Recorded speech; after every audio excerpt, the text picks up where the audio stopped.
E com o médico, você pode também gerar, né, quando você gera a análise, o resumo, o resultado, o comparativo do teu cliente. Poxa, você conversa com o médico e fala para o médico, olha, eu te entrego, né, como o teu cliente se comporta, quantas horas de sono ele tem por dia, como é que ele passa, como é que está a gordura visceral dele, eu te dou um comparativo de como ele estava e como ele está agora. Gente, olha que valor você agrega no seu negócio, na sua empresa. Então, assim, isso aí tem um valor que o preço que você colocar, o cliente paga. Porque, assim, você consegue, de fato, ser um profissional que se destaca porque você olha amplo, né? E só pegando ali os números que você trouxe das academias, que eu também entendo como consultórios, como espaço para que a gente possa trabalhar, e a gente pode abrir ainda muito mais. E quando a gente fala em saúde, você também tem as residências dos próprios clientes, você tem os parques, você tem, né? Gente, são tantas opções de lugares e sai dessa caixa que você cobra o horário. Você não cobra o horário, você cobra um programa, um formato. Então, assim, é a hora que você dedica ao médico, é a hora que você se dedica para prescrever, é a hora que você se organiza, que você estuda para entender do aplicativo, é a hora que você entende a leitura de um exame A, de um exame B. Então, isso tudo é o seu negócio. Isso tudo tem que estar contemplado no teu preço.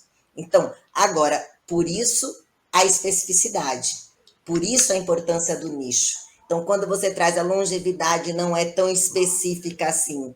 Ela é específica, mas tem muita gente que cabe dentro específico, né? Sim. Tanta gente que você não é capaz de dar conta. Então, assim, quantos outros milhões de profissionais que podem trabalhar com longevidade e não vai fazer sombra, porque cada um tem um jeito. E aí a gente vai um pouco mais ainda lá, a questão do carisma. O cliente, ele te contrata pela sua competência técnica, sim, pelo resultado, a transformação que você gera, sim, mas também se rola um feeling, se tem uma identificação pessoal, se ele gosta do, né, entre aspas, do teu cheiro, né? Isso tudo faz muito sentido. Porque não adianta, se não se identifica esse namoro, não vai acontecer, né? Esse casamento não vai gerar. E a gente tem que sair desse, eu sorrio, eu dou uma aguinha, eu dou um chaveirinho, um squeeze. Gente,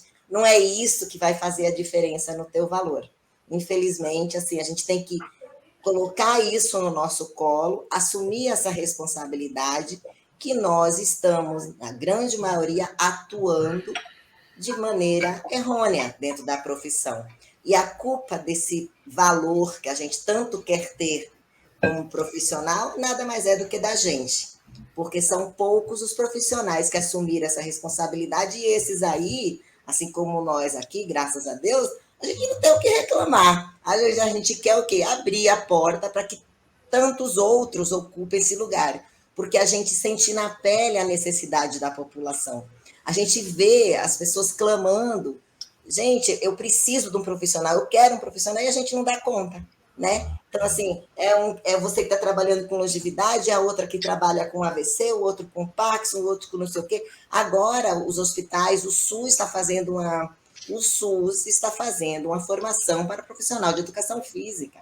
Então, assim, gente, campo tem, oportunidade existe, profissionais competentes também temos.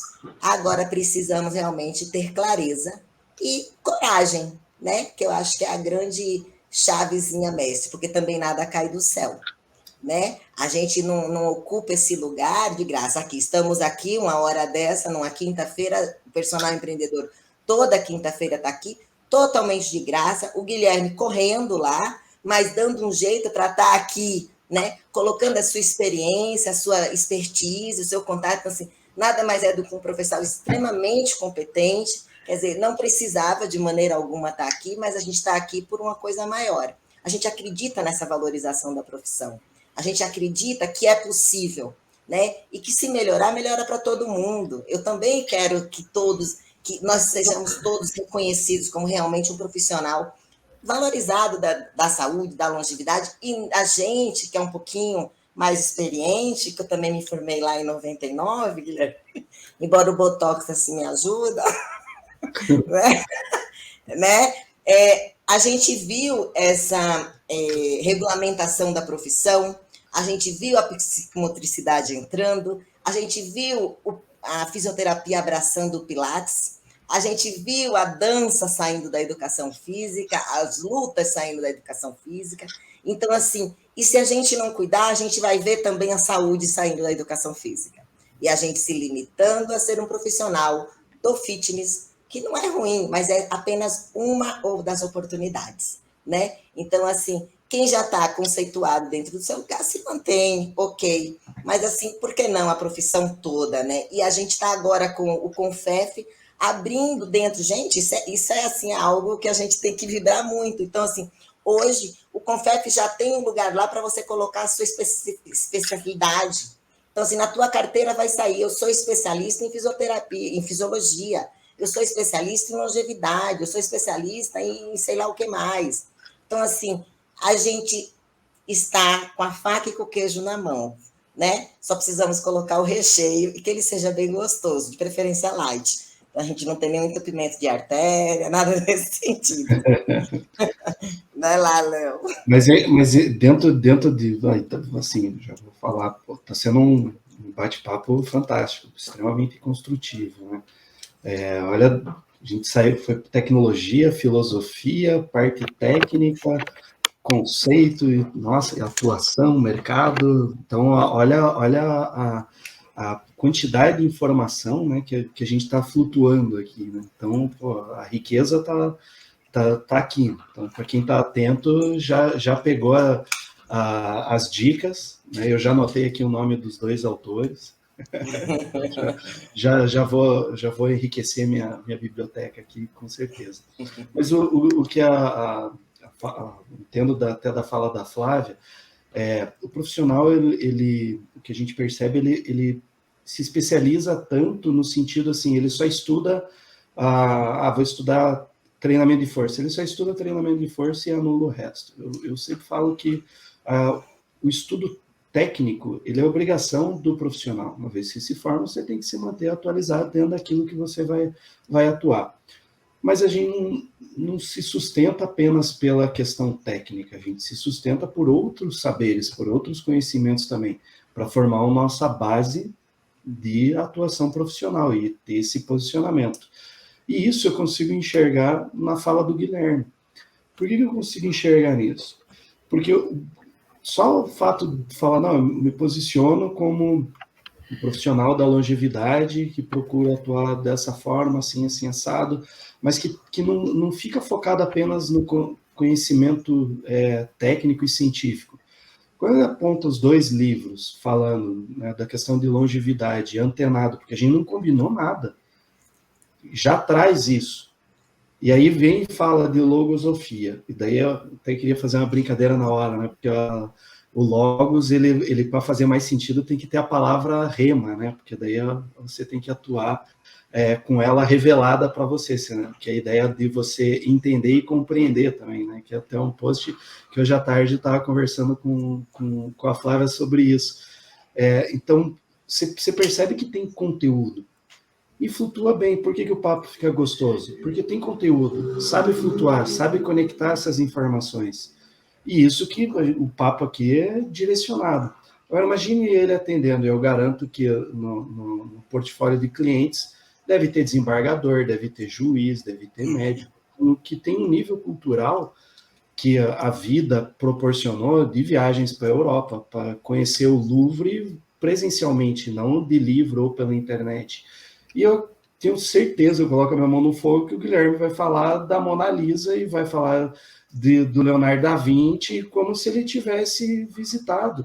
E aí esse é o tipo de conteúdo que você faz fidelizar. Então, quando a gente traz toda essa questão para o relacionamento, e aí vou fazer mais um gancho para mostrar que está tudo conectado. Qual que é a oportunidade que o profissional tem para conhecer? É pela anamnese. E a gente não valoriza a anamnese, a gente só quer tocar, medir e testar. É no relacionamento. E aí eu uso um gancho, né, para dizer assim, estou trazendo conhecimento científico, conhecimento filosófico, mas tem o conhecimento empírico, né, o tácito, vamos usar o conhecimento tácito. O que minha avó me ensinou, você quer conhecer uma pessoa, caminhe comendo sal. Isso minha avó que me ensinou, não tem pesquisa, nem fala. Mas por quê? Porque você não consegue comer 1 quilo de sal rápido, você come aos poucos. Então, o relacionamento, né, a criação de vínculo é aos poucos. E posso até dizer, são doses homeopáticas, né, que você vai conhecendo as pessoas. E as pessoas hoje, elas são tão apressadas que elas não querem investir esse tempo no relacionamento e elas querem ser rápidas para que elas têm a solução para resolver todos os problemas do mundo em um estalar de dedo. Porque eu olhei o blog tal, e a rede social tal, e é dessa forma que as coisas funcionam. E aí a gente consegue ver isso ser refletido dentro da nossa sociedade quando os pensamentos eles são dicotômicos, né? Ou você é de esquerda ou você é de direita. Outro pensamento não serve. Ou você é vermelho ou você é amarelo, né? Então, isso que é legal. Você tem cultura e conhecimento para poder flutuar e manter um papo sem a necessidade de ter uma cerveja, né, um petisco para soltar, sem ter um café para estimular, tomando a água para manter a hidratação. Então, é fantástico. O que eu vejo agora, desse pouco tempo que eu estou te conhecendo, é isso. E agora vem a pergunta. Isso foi algo que você planejou ou é natural teu? Eu não sei te responder honestamente.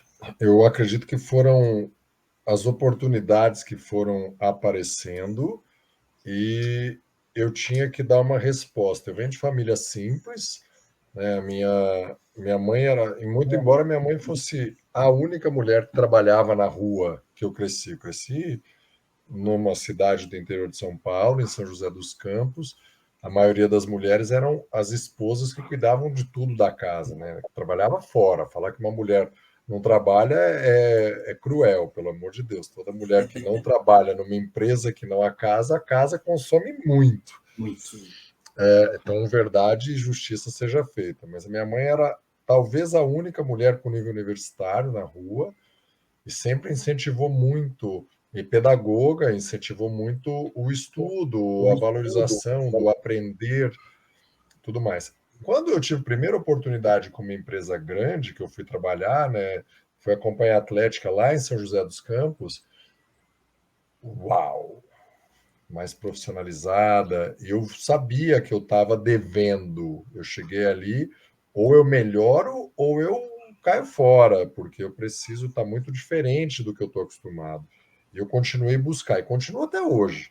Né? Olha o tamanho da pilha de livro aqui do lado onde eu estou. Né?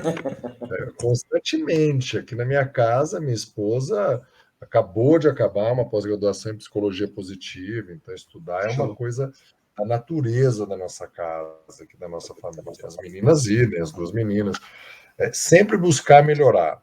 Eu costumo dizer para os profissionais que trabalham comigo, eu atuo na área da gestão também, de academia, eu falo que a principal diferença dos profissionais jovens para mim, que estou com 45, é que eles acham que eles têm que aprender e se desenvolver mais. Eu tenho certeza absoluta que eu preciso aprender e me desenvolver mais. Por isso, o que eu entendi? Que saber de técnica, respondendo você primeiro agora, Léo, saber de técnica de treino, eu tinha uma aula vazia. Eu tinha que preencher o espaço com cultura. Então, eu precisava saber conversar dos assuntos que os alunos gostavam de conversar. A razão pela qual eu comecei a ler a revista Exame. Fui fazer um MBA de gestão empresarial na Fundação Getúlio Vargas, né, para conseguir ter assunto com os alunos, sem deixar de estudar estudo científico, de fazer outras coisas e tudo mais. Livros da nossa área. Só que daí não dá tempo também para você ficar lendo tudo que você quer ler. E eu estava ali com um aluno mais velho, outro aluno cinquentão, minha turma, o horário que eu atendia de manhãzinha era na sala, era pessoas mais velhas. Deixa eu estudar, ficar bom para essa turma aqui, o resto não vai dar. Se um dia você for trabalhar com esporte, eu estudo depois, porque agora não dá tempo. A minha semana de 168 horas, que eu fazia comida para mim, que eu limpava e lavava e fazia tudo, não comportava. Então, deixa eu fazer com que a minha presença ela seja mais suave e interessante. Além do conhecimento, tem que ser no mínimo igual ou melhor. E tem uma outra coisa que a nossa profissão, aí passando um pouquinho para a área da fala da Flávia, que a gente precisa melhorar, é que o profissional de educação física, de um modo geral, ele é muito caricaturizado. Ele está de bermuda, regata, tênis e mochila.